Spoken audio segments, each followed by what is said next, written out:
All right, guys, we got a 2020 Kia Soul 2-liter engine. We're going to go over how to reset the oil maintenance reminder light. First thing you're going to want to do, get the key in the ignition. 2 clicks, you'll hear the chime. Here, I'll show it for you. 1, 2, chime, system check, gauges will go up, and you'll see we got our service light come on. So you're going to be using this D-pad here, up, down, OK, and this button here.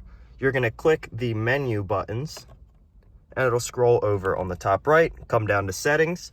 Now you're going to scroll all the way to, I believe it's maintenance, service interval. Here we go.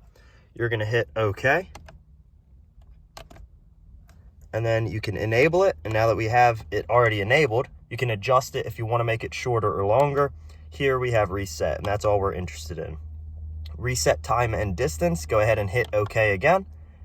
And now we're reset. See, we got 5,000 miles, 182 days. And always restart the engine and see if the interval goes away. So we're going to go on back to our miles per hour, scroll, see if we have any messages, and we got none. We're all good.